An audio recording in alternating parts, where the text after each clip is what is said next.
Inalmahan ni Vice President Sara Duterte ang ilang ipinupukol sa kanya online. Kabilang, ang umano'y pamamatunya ng laptop sa miyembro ng kanyang defense team na si Attorney Michael Poa. Nakatutok si Marisol Abduraman.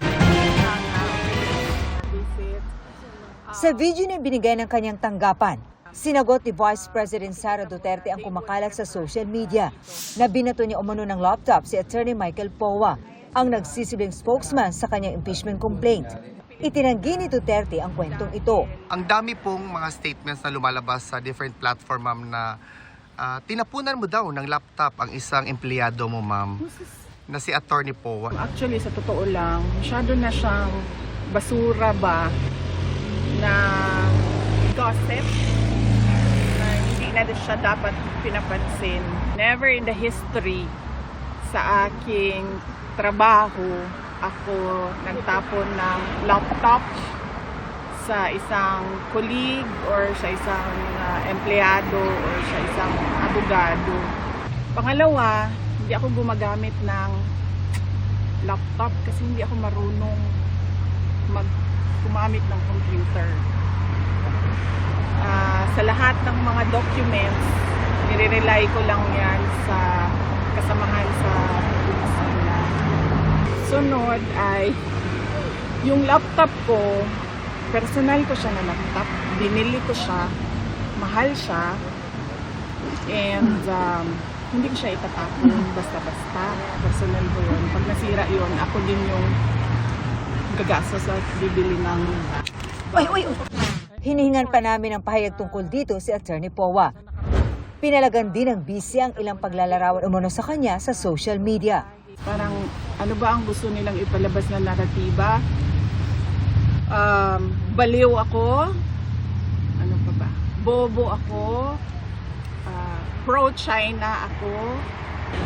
Incompetent? Malabas din yan sa kanila. Dati nagsasabi sila brat ako pero ewan ko tumipigil na sila ngayon. Unstable, ma'am. Oh yeah, baliw nga, unstable. So yun yung sinasabi ko. Basura na siya pero syempre dahil nako-consume siya sa social media para paboran yung narrative na gusto ng kalaban. Ayun pala, corrupt, magnanakaw. Sa tinukoy niyang paninira umano at ang pinagdaraanan ngayong impeachment complaint, sabi ng bise. Alam niyo naman na hindi ko gusto maging president. Kaya nga ako hindi tumakbo ng 2022. So para sa akin, kung manatili ako vice president, well and good. Mas marami pa akong matutulungan through the office of the vice president. Kung hindi man din ako maging vice president, okay lang din sa akin. So, yung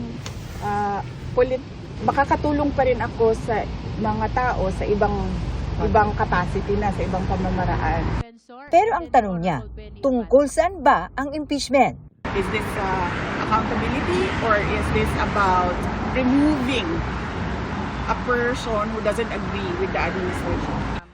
Marisol Abduraman, nakatuto, 24 oras. Itinanggi rin ni Attorney Michael Poa ang aligasyong binato siya ng laptop ni Vice President Sara Duterte.